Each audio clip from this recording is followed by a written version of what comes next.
আসসালামু আলাইকুম। আজ আমি আপনাদের সঙ্গে সমসাময়িক সময়ের অত্যন্ত গুরুত্বপূর্ণ একটি বিষয় শেয়ার করব। আশা করি ভিডিওটিতে আমি ইসলামিক ব্যাংকিংয়ের এমন কিছু মৌলিক বিষয় আপনাদের সাথে শেয়ার করব, যে বিষয়গুলো আপনার আমার সকলেরই জানা থাকা প্রয়োজন। সম্প্রতি জাতীয় সংসদে মাননীয় অর্থমন্ত্রী একটি বক্তব্য দিয়েছেন। মাননীয় অর্থমন্ত্রী বলেছেন, চেয়ারম্যানের মনোনয়নের কারণে কোনো ব্যাংক থেকে টাকা উত্তোলনের বিশ্বে কোনো নজির নাই। কারণ গ্রাহকদের কোনো ইন্টারেস্টই নাই এখানে। শুনতে তো ঠিকই মনে হয়, তাই না? আসলেই তো। আমি ব্যাংকে টাকা রাখি, ব্যাংক আমাকে টাকা ফেরত দেবে। চেয়ারম্যানকে তাতে আমার কি আসে যায়? কিন্তু এখানেই একটা বড় ভুল আছে।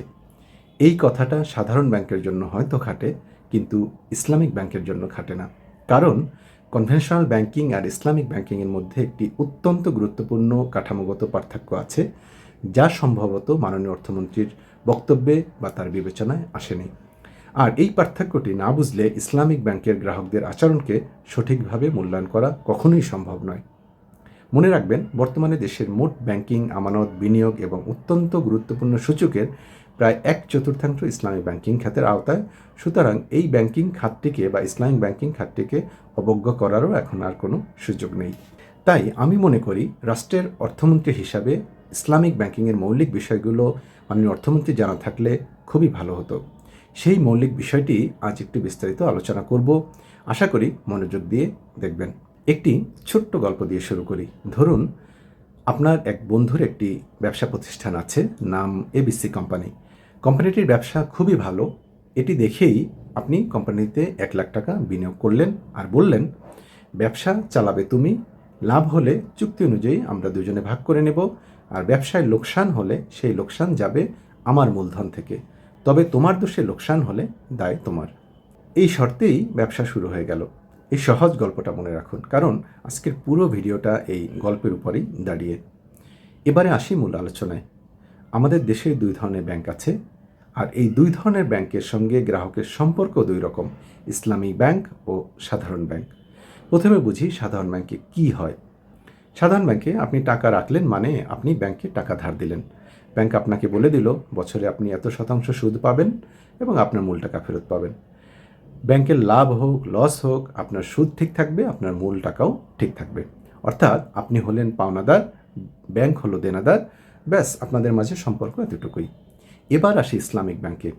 সেই এবিসি কোম্পানির গল্পটার কথা মনে করুন। আপনি টাকা দিচ্ছেন আর আপনার টাকা দিয়ে কোম্পানি ব্যবসা চালাচ্ছে।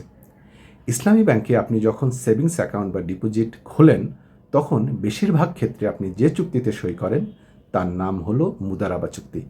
মুদারাবা চুক্তি মানে কি? মনে আছে এবিসি কোম্পানির গল্পটা?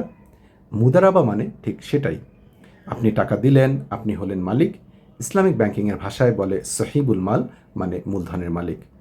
ব্যাংক সেই টাকা ব্যবসায় খাটালো।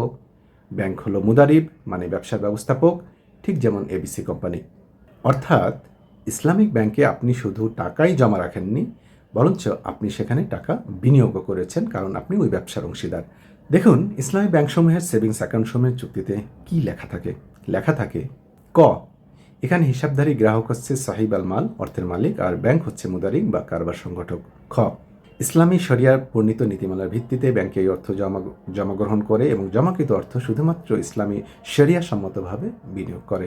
গ, ব্যাংকে মুদারাবা তহবিল বিনিয়োগ করে প্রাপ্ত আয়ের কমপক্ষে 65% মুদারাবা হিসাবধারীদের মধ্যে ওয়েটেজের ভিত্তিতে বন্টন করে। বিনিয়োগে লোকসান হলে মুদারাবা হিসাবধারীগণ তা বহন করে।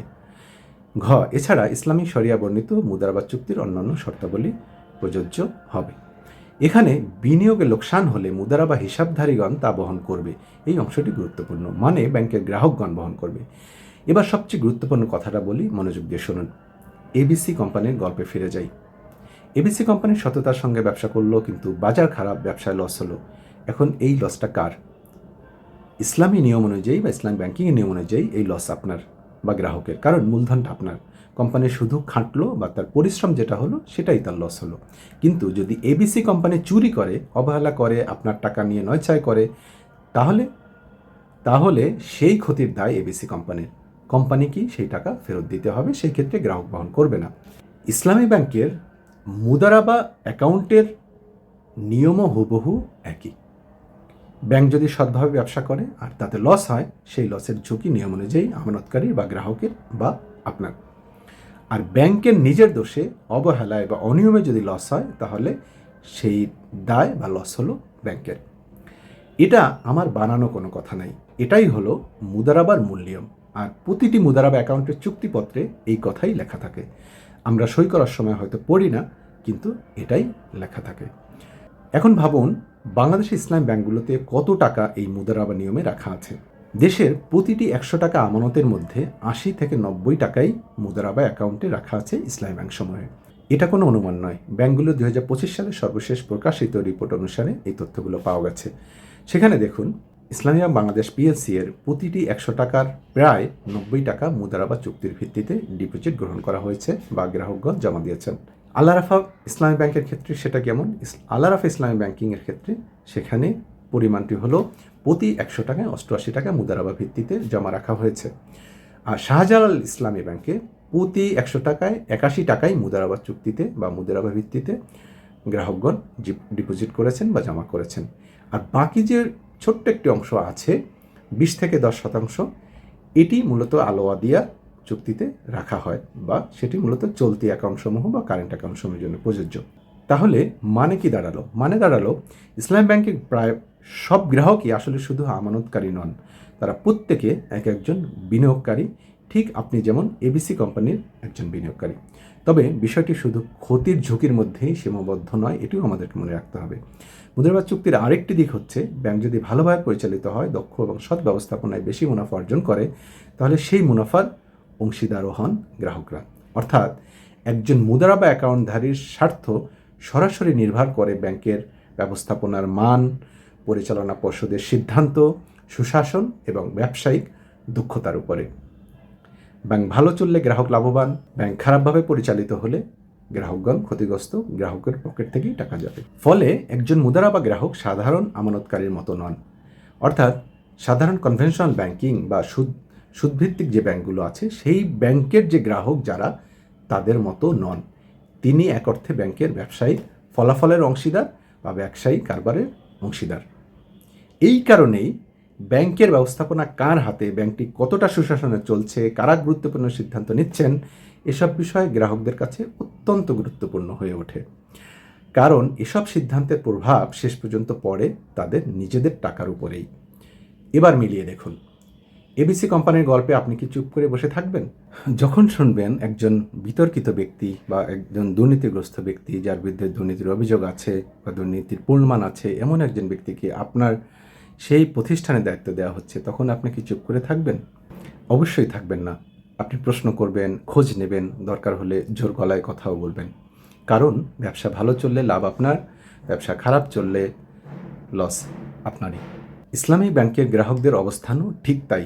ব্যাংকটা কারা চালাচ্ছে, কেমন চালাচ্ছে, ঠিক জায়গায় বিনিয়োগ করছে কিনা, এসবের উপর সরাসরি নির্ভর করে তার লাভ, তার মুনাফা, এমনকি তার মূল টাকার নিরাপত্তা।